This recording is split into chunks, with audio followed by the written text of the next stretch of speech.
Dr. Myenstein here, and when I'm in the past talking about a movie's trailers, I come out of the past and I'm now actually reviewing the movie. Yeah, the new Halloween movie, which is the third movie in the series called Halloween, has finally been released, and I just saw it last night. Now, I went to my theater to watch the film. I didn't take notes and I wasn't able to pause it, much to my chagrin. As you all may know, this movie takes place in an entirely new timeline. It even erases the fan favorite Halloween 2, making the new Halloween 2. So, is Andy McBride's and David Gordon Green's new take on Halloween a good sequel to the original film? Well, I'm going to go on ahead and say this. This is not going to be one of my long reviews because I just saw the film and I didn't take notes and I didn't have a chance to pause it because, well, it's a movie theater, as I said in the beginning of this review. So I'm just going to do the best review I can with the things I have. So let's get on down to review, man. The new Halloween takes place in yet a new timeline, and it kind of retcons the original Halloween's ending. So to sum it up, moments after Michael escapes, Loomis and the police somehow capture Michael and turn him into Smith's Groves and keeps him for an even longer time, 40 years. We're here to investigate a patient that killed 3 innocent teenagers on a Halloween in 1978. He was shot by his own psychiatrist and taken into custody that night, and has spent the last 40 years in captivity. Hello, Michael. You're really just making the serial killer podcast with Michael Myers.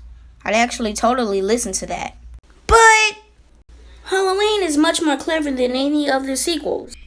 These two British true crime podcasters, Aaron Corey and Dana Haynes, tried to interview Michael himself, but they chose the wrong subject because Michael does not speak.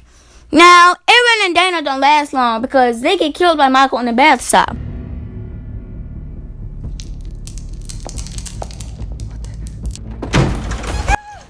Oh man, she didn't even get to finish her poop. That's so sad.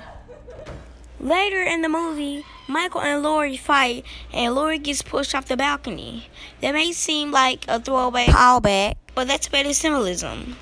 Now Laurie is the hunter, and Michael is the hunted.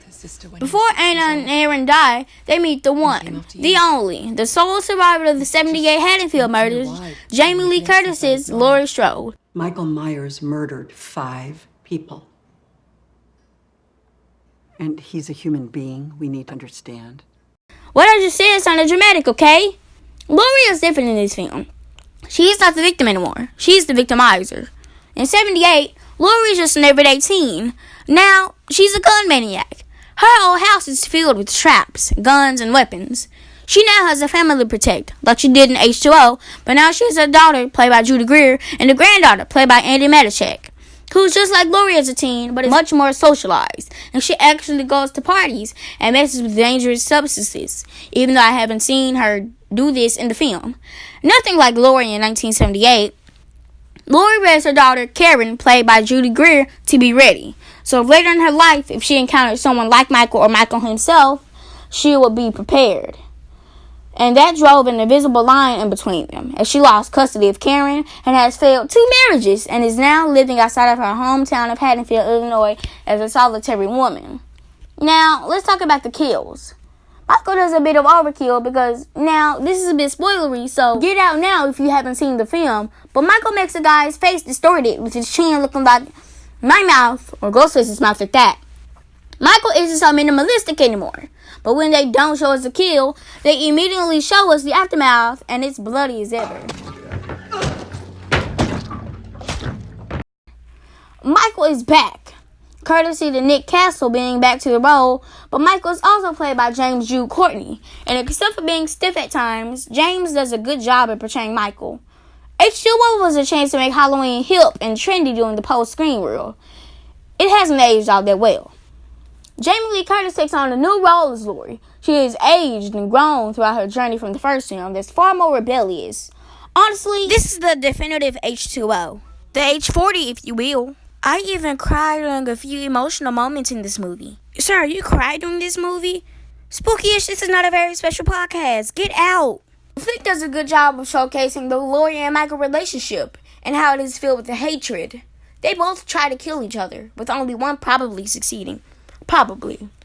Michael is a brutal man in this flick. He kills, slices, and dices, and is more gruesome than he's ever been. Halloween 2018 is a fun flick, with enough callbacks to the other films to not make it a rehash. When I was going into this, I was afraid that it will be the same formulaic plot, but besides the story of a killer escaping a mental institution and going after babysitters, this film goes into a different story than the previous films, as the original classics set up a formula and the other films stick to that formula. The new Halloween has enough going for it to make it a worthy successor to the first film. I give Halloween a pay every dime. I can't wait for Halloween.